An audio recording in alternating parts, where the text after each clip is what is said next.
Felicity from GetYourRockOut, and we're here at Hard Rock Hell.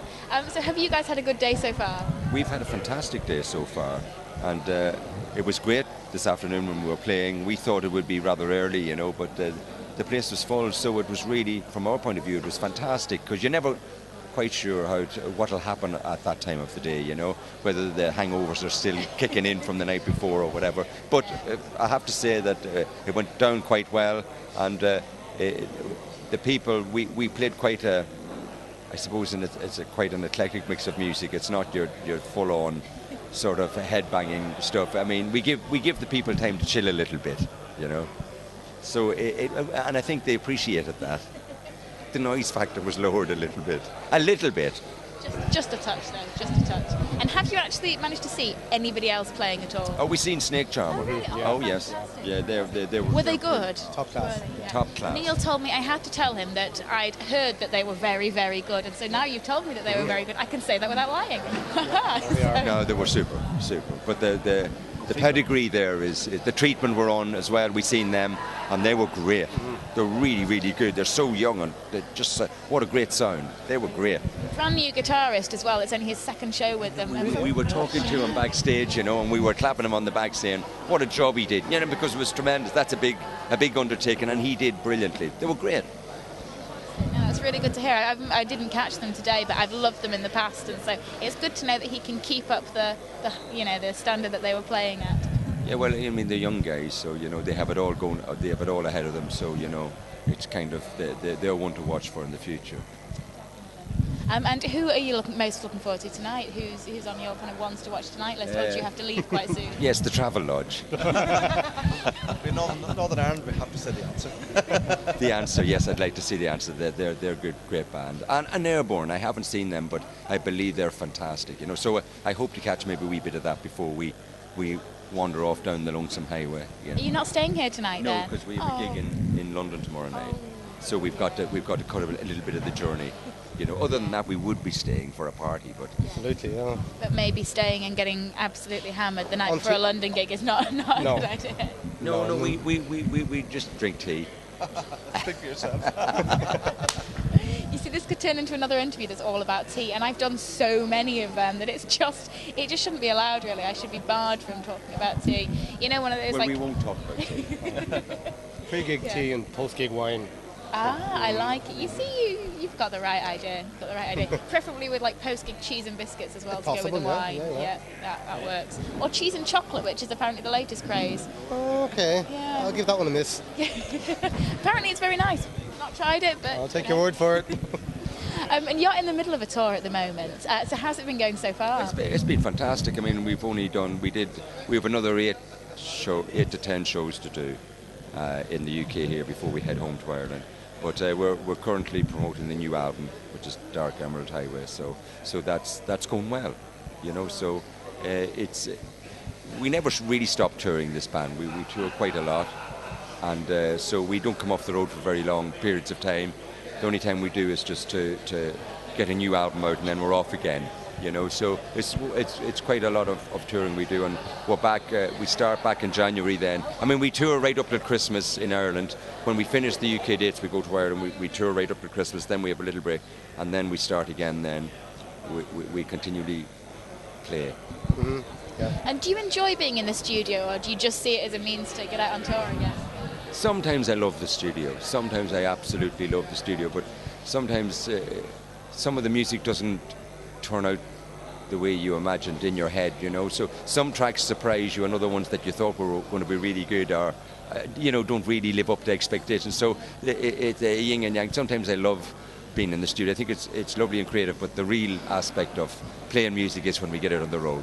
It's a moment in time when you play, you know, and it captures a moment. And you can't really. I mean, the studio is always quite. You have to be very careful how you approach everything, and it's quite from the point of view of trying to capture the best performance you can. Whereas live, some nights it's the whole camaraderie between the band really changes, and the songs take on a different dimension altogether. You have to be quite contained in the studio, you know.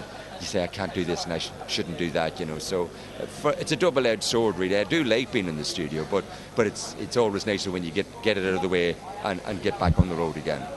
And all the reviews I've seen for the latest album have been really positive, and I've heard so many positive things said about it. It's a great album and people love it. I mean, are you happy with the way it turned out? Yeah, I mean, we have a tendency to move on. Once we've done the album, we're sick listening to it, so really, and I don't tend to listen to it again, Really? No, not at all? No, because I'll only start picking holes in it. So I tend to, once it's done, it's done. So you don't drive down the road playing it on constant repeat? Absolutely not. I drive across the hedge. No, I don't tend to do that, I just move on and I just start thinking about new songs and new ideas, and once that's laid to rest, that's it, Maybe in years to come, when I've retired, I'll put them all on and blast my eardrums then. I think that maybe kind of relies on you retiring, and something tells me that might not happen. There's a slight possibility that won't happen. Oh, we'll keep rocking to the wheeling us down to the graveyard. Definitely. No, I mean, retiring's no fun, let's be honest. You'd be bored within, like a week? Oh, I know we would. Ocelot would. Yeah. Climbing at the walls, Yeah, completely. It's a nice idea, you could basically retire for 1 week a year, just do it that way. Well, we kind of retire 3 days a week and then go back out again for the other 4, And I mean, you are involved with so many other things, and you've guested on so many things, and you've been involved with so many people. I mean, how do you choose, what you actually... I don't. Normally, a lot of the acts that have done bits and pieces for in the past are acts that I actually really like as well, So it's been a no-brainer, really, when they say, can you do a bit of something here or there, and I just say, yeah, I'll be there. What time do you want me there? And I just love doing it, and it's always a challenge again, because you get to play various different types of music. So from my point of view, it's always a nice wee challenge to see, can I match up to that and see what I can add to it. So I've been lucky enough, it's a nice thing to be asked in the first place.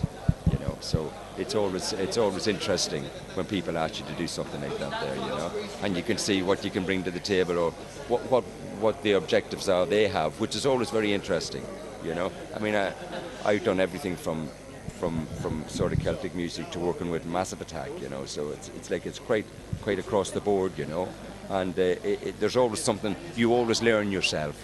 I find it's a learning curve of watching how other people approach things, and you go, I would have never thought of that, or see how they work, and it's always a little learning curve, and you take it on board, and the next thing you know, it's on our next album.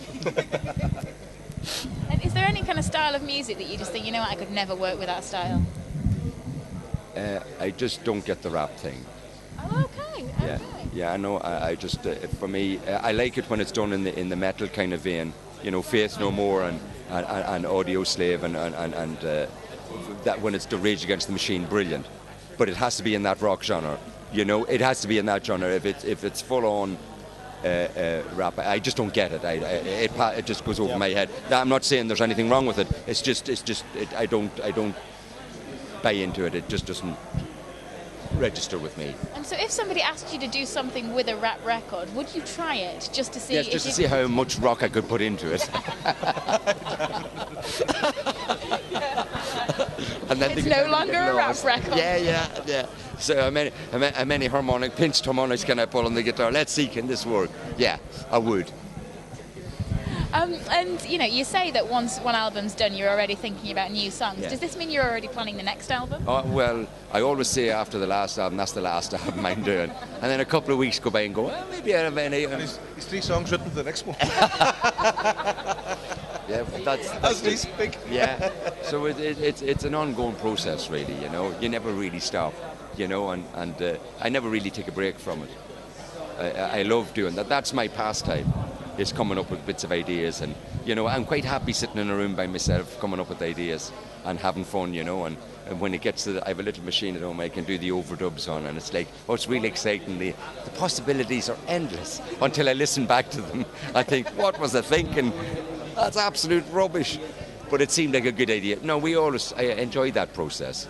You know, it's the recording process that gets a little bit tedious because there's somebody else watching you saying yes or no. Oh, you could do that better. You're going, what do you mean I can do that better?